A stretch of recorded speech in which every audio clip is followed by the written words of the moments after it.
Hi అండి.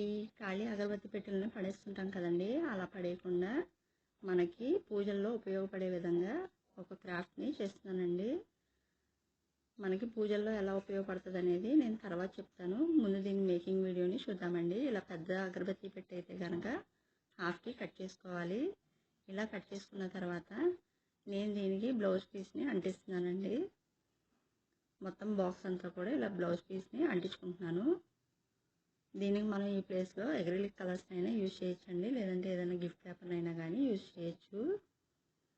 ఇలా మొత్తం బ్లౌజ్ పీస్ని బాక్స్ అంతా కూడా చుట్టూరా అంటించుకుంటున్నాను.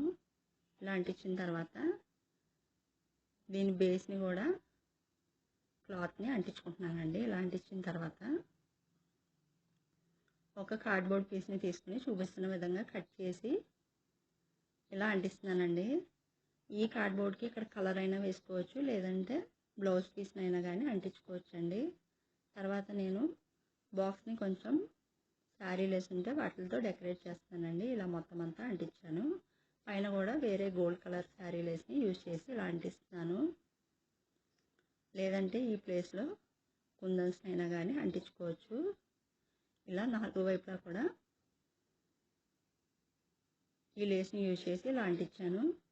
ఇంకా బాటమ్కి కూడా అదే శారీ లేస్ని యూజ్ చేసి మొత్తం బాటమ్ అంతా కూడా ఇలా చుట్టూరా అంటిస్తానండి. ఇలా అంటించిన తర్వాత వేరే పీస్ని తీసుకుని నేను ఇక్కడ లోటస్ ఫ్లవర్ని డ్రా చేసుకుని కట్ చేసుకుంటున్నానండి. మన ఇష్టం అండి, ఏదైనా డ్రా చేసుకుని కట్ చేసుకోవచ్చు, లేదంటే కార్డ్బోర్డ్ మీద అయినా డ్రా చేసుకుని కట్ చేసుకోవచ్చు.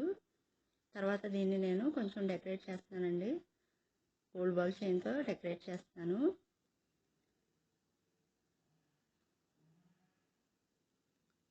ఇలా మొత్తం లోటస్ అంతా కూడా డెకరేట్ చేశానండి. ఇది మనకి ఎలా యూజ్ అవుతుందంటే, మనం పూజలు చేసేటప్పుడు ఇలా వరలక్ష్మి పూజని అలాంటివి చేస్తుంటాం కదండి. అప్పుడు మనం దేవుడి ఫోటోని పెట్టి అటుపక్క ఇటుపక్క మామిడాకులను పెడుతుంటాం కదండి. అవి పడిపోతూ ఉంటాయి. అలా పడిపోకుండా ఇవి మనకి యూజ్ అవుతాయండి. ఐడియా నచ్చితే లైక్ చేయండి, షేర్ చేయండి, ఛానల్ని తప్పకుండా